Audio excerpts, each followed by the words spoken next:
Labadiena, mano vardas Tomas Lugnavičius. Šiandieną vėl kalbėsime, kaip tapti post-egzistencialistu. Šiandien kalbėsime apie sekančius žingsnius, kurie tikrai padės jums geriau suvokti ir pajausti gyvenimo prasmę ir suvokti, kur reikia link judėti. Tai gerai, ketvirtas žingsnis, kurį turėtų padaryti post-egzistencialistas, tai yra išmokti plačiai mąstyti. Nepriboti savo mąstymą. Mes dažnai mąstom apie tam tikrus dalykus, apie kitus nemąstom. Mes turim išankstinės nuostatus, kas yra gerai ir blogai. Mes stengiamės šitų situacijų neanalizuoti. Kai kurios temos yra tabu, apie kurias mes net nenorim galvoti. Tai, kad nuomonę kažkokią turim. Tai atlikite pratimą.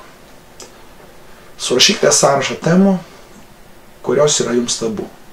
Galbūt tai yra mirtis, galbūt tai yra vienatvė, galbūt tai yra kažkokia egzistencinis išgyvenimas, skausmas, nerimas.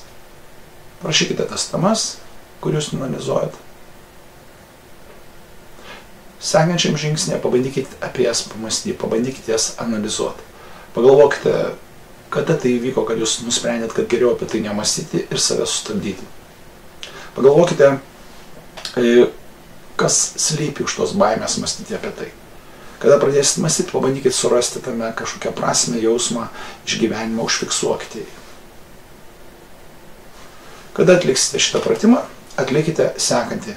Penktas žingsnis. Penktas žingsnis tai yra išmokite siekti kelių tikslų.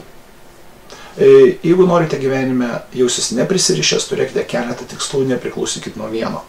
Žinoma, mes turim gyvenime rinktis, bet mes galime pasirinkti daug, nebūtinai pasirinkti kažką tai vieno. Žinoma, reikia juos sudėlioti laikę ir erdvėje. Reikia išsikelti savo prioritetus, kuriuos jūs norėtumėte pirmiausiai gyventi, kuriuos vėliau, kurie iš tų prioritetų yra svarbesni, kurie mažiau yra svarbus. Atlikite pratimą. Surašykite visą sąrašą savo pagrindinių tikslų, kuriuos siekiate gyvenime. Sudarykite jų prioritetus, kurie yra patys svarbiausi, kuriuos reikėtų greičiau atlikti, kuriuos galite vėliau atidėti, kurie šiuo metu yra labai svarbus, kurie mažiau svarbus. Pagalvokite, kaip tai padarysite. Kada atliksite šitą žingsnį, darysite pratimą, galite perėti prie sekančio, šeštojo žingsnio. Šeštasis žingsnis, norint tapti post-egzistencialistu. Reikia suvokti, kad reikia ne tik rizikuoti, bet reikia mėgti riziką. Jeigu jūs rizikuojat, dažnai būna tokių visokių neįgimų, pergyvenimų, baimės ir visokių kitokių dalykų. Ir jūs bandote, kaip pasakyti, išvengti jos, bijo tos rizikos. Pagalvokit, kaip galėtumėt pamėgti tą riziką. Kaip galėtumėt pajausti, kad jums iš tikrųjų tai yra malonu ir gera. Jeigu jūs tik tai stebit, kas vyksta aplinkui, bet nedalyvaujate savo jausmais, tai nėra rizikos pergyvenimo, jūs tiesiog analizuojat, galvojat ir visą kitą. Bet tai ne tas jausmas. Turite pagalvoti, kaip pamėgti riziką, kaip pamėgti tą pakylėjimą, azartą. Atlikite sekantį šeštąjį pratimą.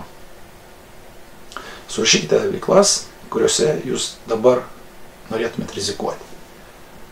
Pagalvokit, kokie tai galėtų būti veiksmai, rizikingi veiksmai.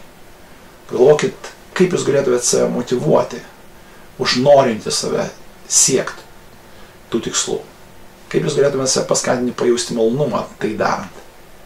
Kokios turėtų atsirasti mintys, jausmai, kad jūs galėtumėt būti aktyvūs, energingi, siekti to ir džiaugtis. Netgi tada, kada jūs nežinot, kokia bus baigtis. Ar jūs pasieksit tą rezultatą, kurį norit. Surašykite tai. Tai šiandieną mes antrojoje dalyje atlikome 3 pratimus.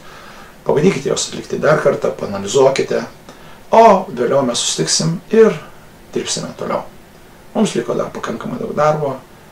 Geros dienos, gerai jauskitės, atlikit pratimus ir pamatysit, gyvenimas keisis.